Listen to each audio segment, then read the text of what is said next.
Police বারবার করে পূজাকে জেরা করে। মহারাজ বলে, আপনি আমাকে প্রশ্ন করুন, আমি উত্তর দিচ্ছি। কিন্তু না, পুলিশ মহারাজের কথা শুনতে চায় না, পুলিশ পূজার কাছ থেকেই কথা শুনতে চায়। তখনই মহারাজ ভীষণ রেগে যায়, পুলিশের সামনে রাখা টেবিলের পর হাত দিয়ে জোরে বাড়ি দেয়। পুলিশ অফিসার তখন মহারাজকে বলে, আপনার এত বড় সাহস, আপনি পুলিশের সামনে। তখন সেখানে সৌরভ বলে, দেখুন, আমি এত সময় আমার পরিচয় আপনাকে দেইনি। এই বলে সৌরভ তার আইডেন্টি কার্ড পুলিশ অফিসারের সামনে ধরতেই স্যার বলে সকলে দাঁড়িয়ে যায়। পুলিশ অফিসার তখন হাবিলদারকে বলে, আরে স্যারের জন্য তাড়াতাড়ি চা নাস্তার ব্যবস্থা করো। সৌরভ বলে, চা আনলে এখানে সকলের জন্যই আনা হবে, আর বিল পেমেন্ট করব আমি।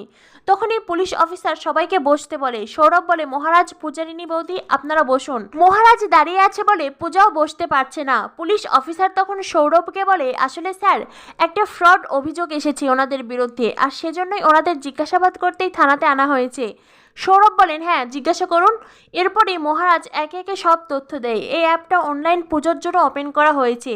যারা দূরে মন্দিরে আসতে পারে না, তারা এই অ্যাপের মাধ্যমে পুজো দিতে পারবে। আর এই অ্যাপের মাধ্যমে যারা দক্ষিণা দেবেন, আর সেই দক্ষিণা গিয়ে জমা পড়বে মন্দির কমিটির ব্যাংক অ্যাকাউন্টে। যদিও পুলিশের কাছে তথ্য ছিল সেই টাকাগুলো যাবে পূজার ব্যাংক অ্যাকাউন্টে। মহারাজ বলে, পূজার ব্যাংক অ্যাকাউন্টে কি করে যাবে? পূজার নামে তো কোনো ব্যাংক অ্যাকাউন্টই নেই।